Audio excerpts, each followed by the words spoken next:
नमस्कार सगळ्यांना. नमस्कार. नमस्कार. खूप महत्त्वाची एक अपडेट द्यायची आहे. आमच्या चेहऱ्यावरती हसू आहे आणि त्याचं कारणही तसंच आहे. कारण सलग आम्ही 1.5 वर्ष एका प्रोजेक्टवर काम करतोय. आपण सगळे आपल्या सगळ्यांना माहिती आहे, कारण आपण सगळ्यांनी हा चॅनल सबस्क्राईब केला आहे.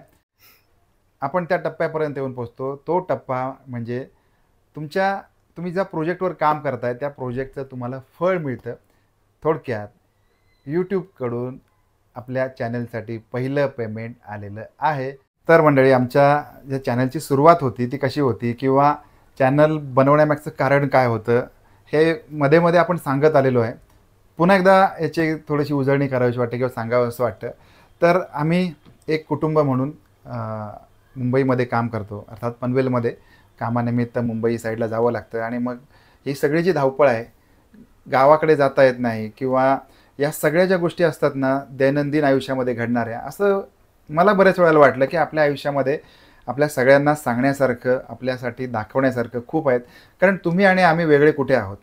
नोकरी करणारा जो माणूस असतो त्याच्या आयुष्यामध्ये एक समान अडचणी असतात आणि मग त्या अडचणीमधून ज्या काही गोष्टी तयार होतात, मग कधी हास्यरस असतो, कधी रडायला येतं, कधी अडचणी. जसं अगदीच अलीकडच्या व्हिडिओमध्ये तुम्ही बघितलं असेल, ईश्वरीच्या शाळेमध्ये तिला तो अभ्यास जमत नव्हता किंवा त्या अभ्यासाचं एक बर्डन होतं, मग तिला रडायला आलं. अशा सगळ्या गोष्टी असतात.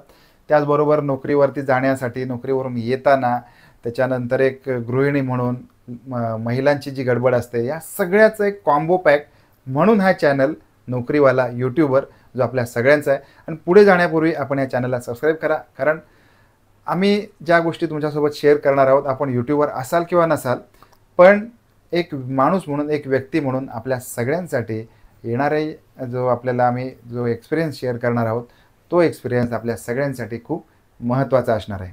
तर आपला जो एक पहिला व्हिडिओ होता, तुला आठवतं कोणता होता? हो, कोणता व्हिडिओ होता? प्राजक्ताने केले हरतालिका पूजन. हां, म्हणजे आम्ही गणपतीला गावी गेलो होतो आणि आमचा मोबाईल पण साधा मोबाईल होता. अक्षरशः जो एक फ्लॅगशिप फोन असतो 15, 17, 20 हजारपर्यंत. प्राजक्ताने केले हरतालिका पूजन. त्याच्यानंतर त्याचं थंबनेल कसं करायचं, थंबनेल कसं लावतात तेही माहिती नव्हतं. मग मी हिच्याकडे गेलो, अरे थंबनेल विचारत आहे म्हणे लावायला. तर माहिती नाही, मग काही अजून सर्चिंग केलं, मग ते थंबनेल लावलं. अशा स्वरूपात म्हणजे इथून सुरुवात होती. आणि सगळ्यात सुरुवातीचं आपलं जे शूटिंग होतं ते शूटिंग कशावरचं होतं? ओप्पो फोनवरतं. म्हणजे आता फोनवर आपण बोलत नाही कुठल्या, पण साध्या फोनवरती, एक फ्लॅगशिप फोनवरती आपण व्हिडिओ बनवायला सुरुवात केली होती. आणि त्याच्यावरच्या पण खूप काही गमती आहेत. पण सगळ्यात महत्त्वाचं एक गोष्ट लागते, ते म्हणजे साहस. आणि कोणतं साहस? लोकांसमोर बोलण्याचं साहस.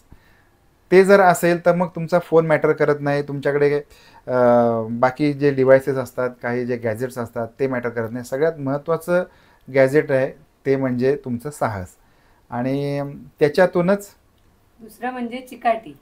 येस, चिकाटी लागते. म्हणजे आता 1.5-2 वर्ष झाली तरी व्ह्यूज येत नव्हते किंवा सबस्क्रायबर वाढत नव्हते, तरी सुद्धा आम्ही ही गोष्ट सोडली नाही. बरोबर, हळूहळू चालू ठेवली. कारण आम्हाला माहिती आहे की आज ना उद्या याला आपल्याला यश नक्की मिळणार. आणि त्याप्रमाणे यश मिळालंही. फक्त यश मिळण्याची जी प्रत्येकाची जी संकल्पना असते ती वेगवेगळी असते. आता अगदीच अलीकडच्या काळामध्ये जर तुम्ही बघितलात की एखादा जो चॅनल आहे, यूट्यूब चॅनल, तो अल्पावधीमध्ये ग्रो झालेला आहे. म्हणजे अगदी 3-4 लाख सबस्क्रायबर एखाद वर्षामध्ये झाले. जे आता आपल्या चॅनलवरती जाऊन बघितले तर पुरे 6,000 सबस्क्रायबर असतील. तरीसुद्धा एक लेवलचा जो कॉन्फिडन्स आहे, हा कॉन्फिडन्स घेऊन या क्षेत्रामध्ये किंवा यूट्यूब चॅनलवरती आपण काम करतो. आणि जसं प्राजक्ताने सांगितलं की चिकाटी ही एक महत्त्वाची असते. त्याच्यानंतर पब्लिक स्पीकिंग हे लागतं यूट्यूबर बनण्यासाठी. आणि बाय द वे कन्सिस्टन्सी एक महत्त्वाची आहे. आणि ओघवत्या काळामध्ये म्हणजे आपण आपल्या बॅक ऑफ द माइंड किंवा आपल्या पूर्वायुष्यामध्ये काही ना काहीतरी शिकत असतो. त्याच्यामध्ये मला आमच्या एका सरांनी किंवा आपले जे वरिष्ठ, आपण ज्यांना काही मानतो, त्यांनी सांगितलेली गोष्ट की ते म्हणायचे की वैभव, पर्सिस्टन्सी आणि कन्सिस्टन्सीमध्ये एक फरक आहे. म्हणजे तुम्ही ज्याही प्रोजेक्टवर काम करताय, जिथे काम करताय, पर्सिस्टन्सी आणि कन्सिस्टन्सी. तर कन्सिस्टन्सीचा अर्थ असा आहे की तुम्हाला जोपर्यंत रिझल्ट मिळत आहेत तोपर्यंत तुम्ही त्या गोष्टीवरती काम करताय. आणि रिझल्ट मिळणे बंद तर काम बंद, असं म्हणजे त्याला कन्सिस्टन्सी म्हणतात. आणि पर्सिस्टन्सी म्हणजे रिझल्ट मिळो अथवा न मिळो, तुम्हाला त्या गोष्टीला परस्यू करायचं आहे, त्याच्यावरती काम करायचं आहे आणि ह्या उद्देशाने हे उद्देश समोर ठेवूनच किंवा अशी काही शिकवण सोबत असल्यामुळे कदाचित आपण हे काम करू शकलो आत्तापर्यंत आणि पहिलं पेमेंट आलं आहे. धन्यवाद आपल्या सगळ्यांचे, मनापासून आभार. कारण तुमच्याशिवाय हे कसं शक्य होऊ शकलं असतं. मधल्या काळामध्ये अशा अनेक गोष्टी आल्या की अरे हे ट्राय करूया, मग ते ट्राय करूया, मग ते ट्राय करूया, कधी ओपन डोअर करूया, कधी इनडोअर करूया. या सगळ्या गोष्टी आम्ही ट्राय करत होतो. कोणाला काही विचारलं नाही, कुठून किंवा कोणी असं गुरु केलं नाही की बाबा मला हे सांग ते सांग. जे वाटेल ते करत गेलो आणि त्याला तुम्ही समर्थन दिलं, त्याला तुम्ही ॲप्रिशिएट केलं, याच्यासाठी खरंच धन्यवाद. तर मंडळी, सांगायचं झालं तर या यूट्यूबवरती अनेक कॅटेगरीज आहेत, खूप मोठं भंडार आहे असं म्हणतात. पण आम्ही ब्लॉगिंग कॅटेगरीमध्ये का आलो, तर दैनंदिन जीवन आपण सहजरित्या दाखवू शकतो. त्याचबरोबर एका नोकरीवाल्या माणसाच्या आयुष्यामध्ये खूप अडचणी असतात, खूप चांगल्या गोष्टी असतात, खूप प्रॉब्लेम्स असतात. हे प्रॉब्लेम्स कुठे ना कुठेतरी आपल्या सगळ्यांपुढे मांडावे, या कारणासाठी आलो. आणखीन गोष्ट सांगायची म्हणजे आपला जो वेळ आहे तो वेळ कसा युटिलाइज करता येईल त्याच्यासाठी आलो. आणि ब्लॉगिंग कॅटेगरी जर म्हणाल तर त्याच्यामध्ये ज्या टेक्निकल गोष्टी असतात त्या गोष्टी नसतात. इझिली तुम्ही कॅमेरा ऑन करून समोर जे चाललं आहे ते दाखवू शकता, तुमच्या मनातले विचार मांडू शकता. या कारणासाठी म्हणून आम्ही ब्लॉगिंग कॅटेगरीमध्ये आलो. कारण जेव्हा यूट्यूब चॅनल सुरू करायचं असतं तर आपण बाकीच्याही गोष्टी करू शकतो. अनेक गोष्टींमध्ये अनेक कॅटेगरीज असतात, टेक्निकल, नॉन टेक्निकल, काही सोशल गोष्टी असतात. पण त्यावेळेला कसं की बोलतानासुद्धा विचार करून बोलावं लागतं आणि सगळ्या गोष्टी स्क्रिप्टेड असतात. तेवढं मग ब्लॉगिंग कॅटेगरीमध्ये तेवढं नसतं. मग त्याच्यामुळे आम्ही ठरवलं की ब्लॉगिंग करूया. आणि सगळ्यात महत्त्वाचं मग प्राजक्ता असेल, ईश्वरी असेल, हळूहळू त्यांचा पण कॉन्फिडन्स जो आहे तो बूस्ट होत गेला. कारण बेसिकली असं असतं की एक काय म्हणतात ना की पब्लिक स्पीकिंगमध्ये किंवा कॅमेरा ऑन करून बोलणे हे प्रत्येकाचं तेवढं हे नसतं, म्हणजे प्रत्येकाला जमतं असं नाही. या कारणासाठी म्हणून. सो तुला काय वाटतं की हा 1-1.5 वर्षातला जर्नी कसा आहे तुला आता? जर्नी म्हणजे स्वतःमध्ये झालेला बदल हा मला जाणवतो. एक्झॅक्टली. पण ह्याच्या यूट्यूब म्हणजे ब्लॉगिंगमध्ये सुरुवात केल्यापासून. कारण जेव्हा सुरुवातीला आपण व्हिडिओ करायचो तेव्हा बोलायला मला खूप भीती वाटायची. भीती वाटायची म्हणजे एक तर कॅमेरा समोर आपण कधी खूप बोलत नाही, नॉर्मल असं खूप सगळ्यांशी बोलतो, काय आपल्या गोष्टी असतील त्या शेअर करतो, सांगतो. परंतु हे आपण सगळ्यांसमोर कॅमेऱ्यासमोर बोलणं मला थोडंसं भीती वाटायचं. किंवा आपण एखादा शब्द चुकलो तर, एखादा चुकीचा शब्द आपल्या तोंडून गेला तर समोरचा व्यक्ती तो पटकन कॅच करतो. परंतु आता कॅमेऱ्यासमोर बोलायला मला तेवढी भीती नाही वाटत. तेव्हा मग चुका व्हायच्या, असं बोलताना कचरल्यासारखं, घाबरल्यासारखं व्हायचं. परंतु आता तेवढं नाहीये. आता बऱ्यापैकी चांगला कॉन्फिडन्स मला कॅमेऱ्यासमोर बोलायचा आलेला आहे. नक्की नक्की. तर आताही बोलताना दिसतोय. आणि दुसरी गोष्ट अशी असते की आपण आपलं जे पर्सनल लाईफ दाखवतो. आता अनेकांचं असं म्हणणं असतं, पण काय करणार आहे, ब्लॉगिंग कॅटेगरीज अशी आहे की त्याच्यामध्ये तुम्हाला तुमचं पर्सनल लाईफ असेल किंवा तुमच्या घरामध्ये घडणाऱ्या गोष्टी असतील. आणि असं वेगळं काहीच नाही. प्रत्येकाच्या घरामध्ये प्रत्येक व्यक्ती त्याच्या बायकोचं ओरडा खात असतो. ओरडा हा एकदम सोबर शब्द. म्हणजे बायको त्याच्यावर चिडत असते कधी कधी.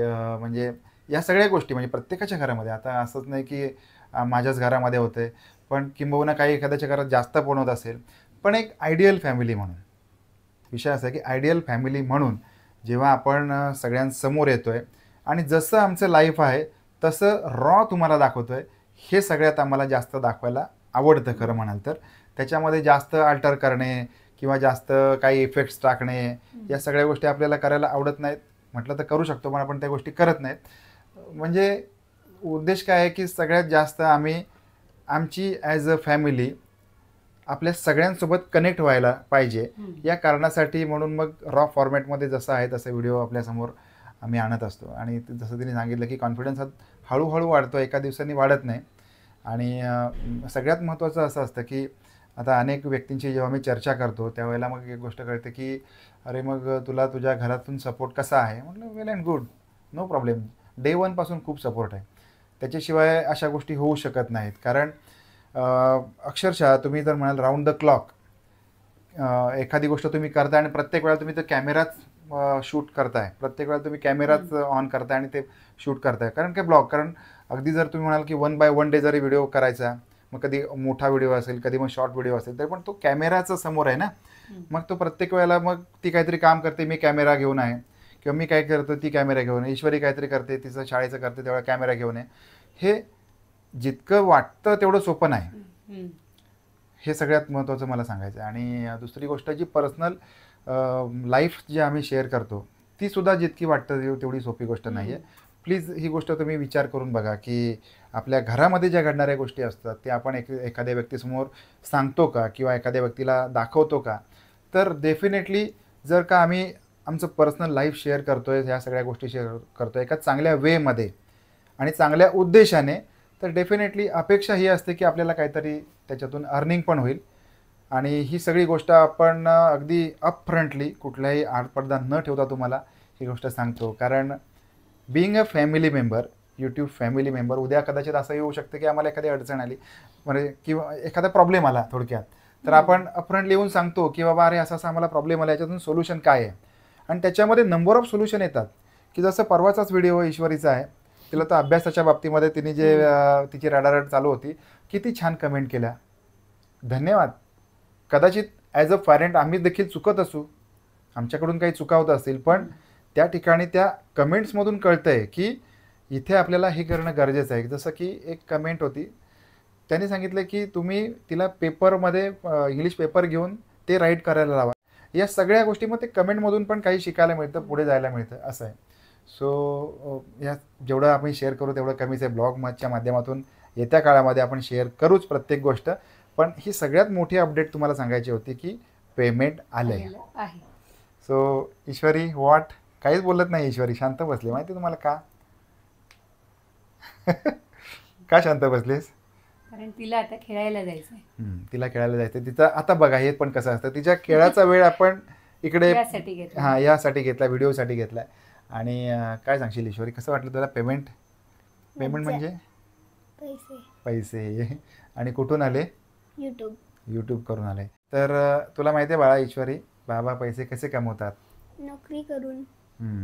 म्हणूनच आपल्या चॅनलचं नाव आहे नोकरीवाला यूट्यूबर. बरोबर, असं आहे. तर असं म्हणजे आता इतर वेळेला खूप बोलते ईश्वरी, ब्लॉगमध्ये खूपच बोलते, बडबड करते, पण असं समोर बसून बोलायचं झालं तर मग ते तिला टेन्शन येतं, थोडं टेन्शन येत असेल किंवा तिला खेळायला जायचं, कारण तिला एकच दिवस मिळतो रविवार. आणि आता पाऊस असल्यामुळे तिला खाली जाता येत नाही. आता मगाशीच तिच्या मैत्रिणींचा फोन आलाय, खाली अमुक वाजता खाली खेळायला जायचंय आणि तेवढे वाजलेले आहेत, म्हणून तिचा आता जीव थोडा कासावीस व्हायला लागलाय खेळायला जायला. बरोबर. तर ओके, तर धन्यवाद. आणि तेही सांगतो की आता पेमेंट किती आलंय हा प्रश्न तुम्ही कमेंट बॉक्समध्ये विचारलाच असता, पण त्याच्या अगोदर सांगून टाकतोय की हे पेमेंट जे आहे ना ते खूप जास्त जरी नसलं तरी एखादा फोन घेऊ शकतो, एखादा अँड्रॉइड फोन घेऊ शकतो, इतकं ते पेमेंट आलेलं आहे. आणि दुसरी गोष्ट, इतकं जास्त का नाही म्हटलं तर यूट्यूबवरती अनेक लोकांना खूप मोठं यश खूप कमी काळामध्ये मिळतं. आणि त्या बाबतीतमध्ये जर त्या कंपॅरिझनमध्ये म्हणाल तर अक्षरशः या आपल्या नोकरीवाला यूट्यूबर या चॅनलवरती आपण 300 वगैरे व्हिडिओ टाकलेले आहेत. तर त्याच्यामुळे त्या कंपॅरिझनमध्ये कमी पेमेंट असं म्हणायला हरकत नाही. पण आपल्या सगळ्यांच्या आशीर्वादाने, परमेश्वराच्या आशीर्वादाने, गणपती बाप्पाच्या कृपेने, त्याचबरोबर आपल्या कॉन्स्टंट मेहनतीने जे काही परमेश्वराच्या कृपेने आपल्याला मिळेल त्याच्यामध्ये आपण सगळे समाधानी राहूया. आणि येत्या काळामध्ये आपला पूर्ण जो सगळा जर्नी आहे हा आपल्यासमोर मांडणार आहोत. हा व्हिडिओ आपण पहिल्यांदा बघत असाल तर चॅनलला सबस्क्राईब करा. आणि आपण भेटूया नवीन ब्लॉगमध्ये, अशाच कोणत्या तरी फॅमिली ब्लॉगमध्ये. कदाचित आम्ही तुम्हाला भांडताना दिसू, कदाचित ईश्वरी तुम्हाला रडताना दिसेल, पण अभ्यासामध्ये प्रगती करताना पण नक्की दिसेल. त्याचबरोबर एखाद्या प्रॉब्लेममध्ये दिसू किंवा प्रॉब्लेममधून बाहेर येताना दिसू, पण कुठेतरी आपण नक्कीच दिसू. धन्यवाद, बाय बाय, आभार. Bye bye.